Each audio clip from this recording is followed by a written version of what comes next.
अस्सलाम वालेकुम स्टूडेंट्स, कैसे हैं आप सब लोग। उम्मीद करती हूँ आप सब खैरियत से होंगे। अल्हम्दुलिल्लाह मैं भी बिल्कुल ठीक हूँ। Today's topic is history of classification. Plant kingdom की हिस्ट्री हमने आज देखनी है, बिकॉज ये लेक्चर थोड़ा सा पेपर बॉटनी बी में से है और ये लेंथी था, इस वजह से मैंने इसको पार्ट टू यानी पार्ट वन और पार्ट टू में डिवाइड कर दिया। तो वन में आज हम हाफ देख लेंगे और हाफ जो है वो फिर नेक्स्ट में देख लेंगे। तो उसको स्टार्ट करते हैं। इससे पहले कि आप चैनल को सब्सक्राइब कर दें, वीडियो को लाइक कर दें, ज़्यादा से ज़्यादा इसको शेयर कर दें। और इसके अलावा जो है आप इंस्टाग्राम पे फॉलो कर लें, ताकि वहाँ पे भी अगर किसी तरह की हेल्प आपको चाहिए आप डीएम कर सकते हैं और इंशाल्लाह आपको रिस्पांस दिया जाएगा। So let's get started. First of all we have here is Theophrastus and Linnaeus. क्योंकि हमने स्टडी करनी है हिस्ट्री, तो हम यहाँ पे यही स्टडी करेंगे कि कौन कौन से साइंटिस्ट हैं और फिर उन्होंने किस तरह से जो है वो काम किया कि क्या क्या उन्होंने क्लासिफिकेशन की। तो सबसे पहले थियोफ्रास्टस है, who is known as the father of botany, क्योंकि हम इसको फादर ऑफ बॉटनी कहते हैं। ये एक एमसीक्यूज है, बहुत ज़्यादा इंपॉर्टेंट एमसीक्यूज है, चाहे आप पीपीएससी से देख लें, एफपीएससी से देख लें, किसी भी तरह के जो टेस्ट होते हैं उन सब के लिए इंपॉर्टेंट एमसीक्यूज है ये, ठीक है। It's made a pioneering attempt to place his knowledge, क्योंकि उसने क्या किया कि अपने काम को स्टार्ट किया, सबसे पहले इसी ने बॉटनी का आगाज किया था।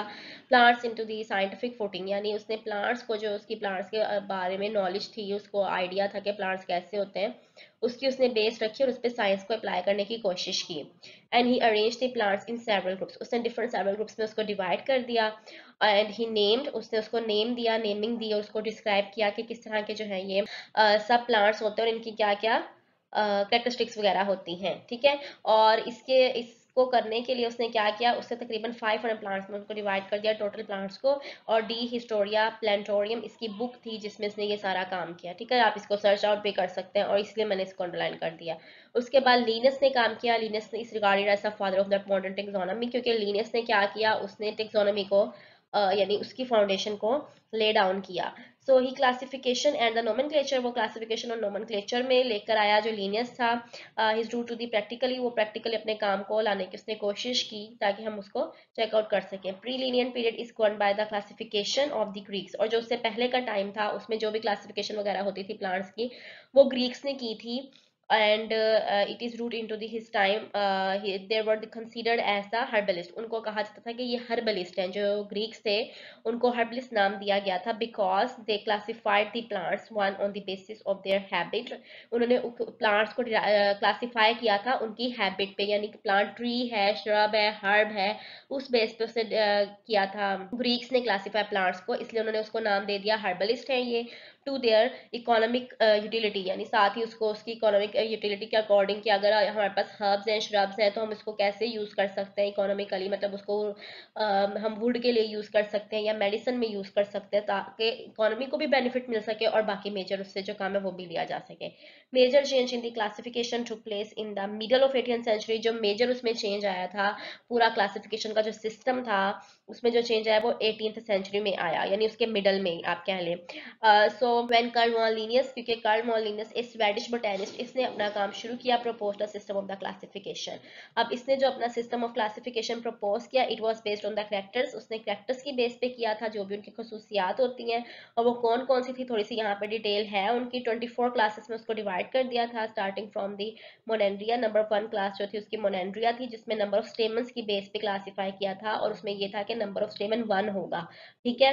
इस तरह से उसकी क्लासिफिकेशन की प्लांट्स की। जैसे कैना की एग्जांपल है इसमें। फिर डायएंड्रिया, यानी जिसमें नंबर ऑफ स्टेमन्स 2 होगा। Triandria, Tetrandria, penta, hexa, hepta, octa and ennea और डीका, मतलब इन सबको आप इजीली अंडरस्टैंड कर सकते हो, आपने ये लैंग्वेज पढ़ी हुई है, ठीक है। उसके बाद है डोडिनड्रिया, डोडिकेंड्रिया, जिसमें इसने स्टेमन्स को 12 to 19 का नाम दिया, कि इसमें यहाँ पे 11-10 तक हो गया ना। आगे उसने कहा कि अगर 12 से 19 तक उसमें स्टेमन्स का नंबर होगा तो उसको हम नाम क्या देंगे, डोडिकेंड्रिया। और इसमें जो है डोडिकेंड्रिया में हमारे पास एग्जांपल यूफोर्बिया की है।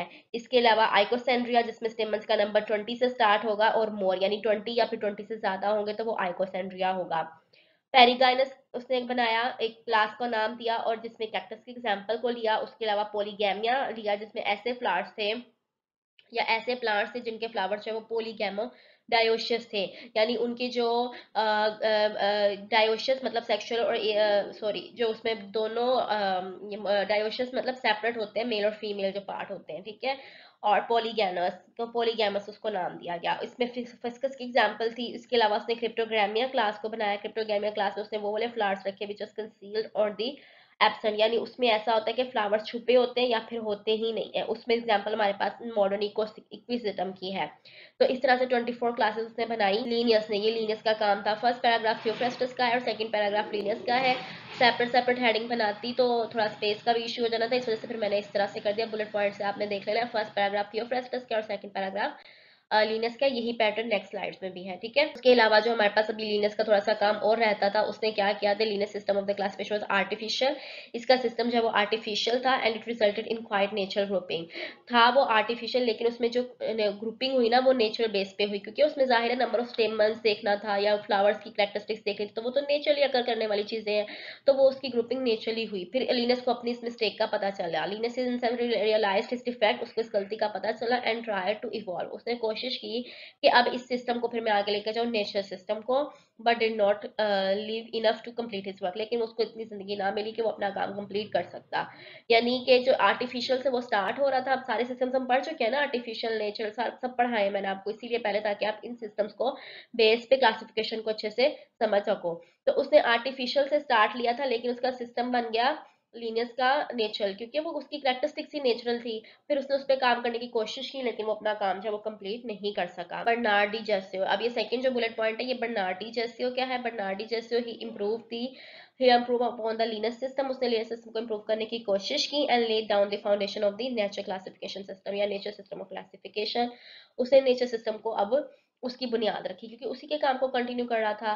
So his work was published by his Neiphiu. लेकिन उसका काम भी देखिए नेक्स्ट किसने पब्लिश किया, नेफ्यू ने। इसी तरह मतलब उसकी वो चलती गई ना, डिफरेंट साइंटिस्ट को, कोई अपना काम कंप्लीट कर सका, कोई नहीं कर सका, तो उसके भतीजे ने काम कंप्लीट किया अपना। अच्छा जी, उसके बाद एंटू लॉरेंट डी जेस्यू ने काम कंप्लीट किया and they classified the plants into 100 orders. उसने क्लासिफाई किया 100 ऑर्डर्स में, जिसको हम नाम देते हैं फैमिलीज का। यानी जो आज फैमिलीज है मॉडर्न टेक्सोनॉमी में, वो पहले क्या थे, 100 ऑर्डर्स थे। And these orders were grouped into the 15 classes. और इन ऑर्डर्स को जो 100 ऑर्डर्स थे उसमें 15 क्लासेस में उनको ग्रुप कर दिया गया। And they recognize the difference between, उसने डिफरेंस बताया between the monocots and the dicots, यानी मोनोकोर्स और डाइकोर्स में क्या फर्क है। लॉरेंट ने ये काम किया एंड सेपरेटेड द क्रिप्टोग्राम्स। उसने क्रिप्टोग्राम्स को सेपरेट कर दिया फ्रॉम दी सीड प्लांट्स, क्योंकि क्रिप्टोग्राम्स वो होते हैं जो एक कोटिलेडन्स होते हैं, उसमें कोटिलेडन्स भी नहीं होते, ठीक है। तो इसने उसको सेपरेट किया फ्रॉम द सीड प्लांट्स, उन प्लांट्स से जिसके अंदर सीड होता है, और फिर जब सीड होगा तो फिर उसके अंदर कोटिलेडन्स वगैरह की प्रेजेंस भी होगी। तो इस तरह से बर्नार्ड डी जेस्यो ने ये काम किया। Second bullet point Bernard de Jussieu का है और फर्स्ट लीनियस का, इसलिए बता रही हूँ ताकि आपको कोई कंफ्यूजन ना हो, ठीक है। नेक्स्ट हमारे पास आया ऑगस्टिन पायरम का नाम। अब ऑगस्टिन पायरम कैंडोल ने क्या काम किया, Augustin Pyramus Candolle improve the Jussieu system. उसने जेस्यू सिस्टम पे काम किया, क्योंकि हमेशा ऐसे ही होता है कि जब आप कोई भी रिसर्च करते हो या काम करते हो, तो आपका यही होता है कि आप पहले जो स्टडी हो चुकी है ऑलरेडी, कोशिश करते हो कि उसको देखो, क्योंकि उससे ही आपको हेल्प मिलती है। फिर आप अपना काम कंटिन्यू करते हो। तो जब क्लासिफिकेशन का काम हो ही रहा था, तो उसने जेस्यू के वर्क को इम्प्रूव करने की कोशिश की। And he was of the view that the morphological classification या morphological characters are rather than the physiological characters. उसका जो व्यू पॉइंट था कि उसने जो मेन फोकस किया, उसने किया मोर्फोलॉजिकल कैरेक्टर्स के ऊपर, यानी जो ज़ाहिरी शक्ल होती है कि पौधे का या प्लांट का, लीफ कैसे है, उसकी स्टेम की शेप कैसी है, रूट का कलर क्या है, तो इस तरह की जो मोर्फोलॉजिकल फीचर्स थे उसने उस पर फोकस किया। फिजियोलॉजिकल फीचर्स को उसने इतनी इंपॉर्टेंस नहीं दी, ठीक है।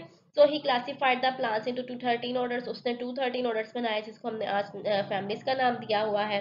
और उसके बाद he started describing all the species of the noun plants, यानी जो भी नाउन स्पीशीज है हमारे पास आजकल प्लांट्स की प्रेजेंट है, हमें पता है, या उस वक्त जो स्पीशीज थी, उसको उसने क्लासीफाई करने की अपनी 100% कोशिश की।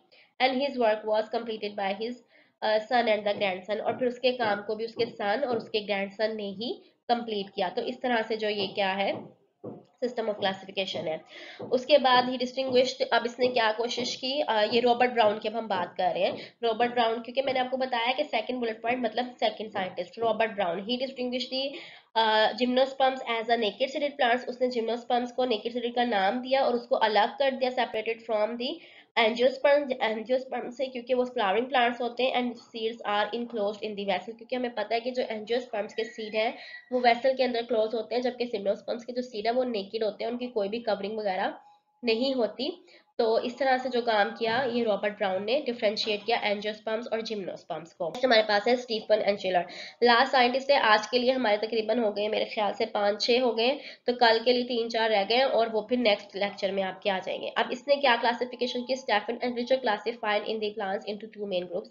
उसने 2 मेन ग्रुप्स में इनको डिस्क्राइब कर दिया, क्या बनाया, एक थैलोफाइट्स बनाया और एक कार्मोफाइट्स बनाया।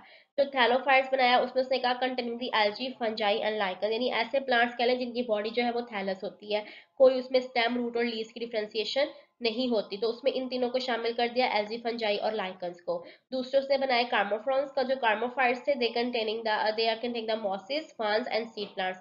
वो ऐसे है जिसके अंदर हम मॉसेस, फर्न्स और सीड प्लांट्स है, जिसके अंदर प्लांट बॉडी की जो है वो थोड़ी डिफरेंशिएशन होना शुरू हो गई, उसको उसने अलग कर दिया। तो इस तरह से जो है साइंटिस्ट ने काम किया। इसके बाद फिर बेंथम हुकर आएंगे, एडोल्फ रिचर, वो सारे फिर आपको नेक्स्ट और क्लासिफिकेशन, और इसमें से जो दो तीन होंगे बिल्कुल मेन मेन, उसकी हम बिल्कुल डिटेल 100% भी देखेंगे कैसे है। तो it was today's lecture, I hope कि आपको पसंद आया हो, अगर पसंद आया हो तो ज़्यादा से ज़्यादा इसको लाइक शेयर कर दें, और इसके अलावा जो है आप मुझे दुआ में याद रखें और अपना बहुत ज़्यादा ख्याल रखें। अल्लाह हाफिज़।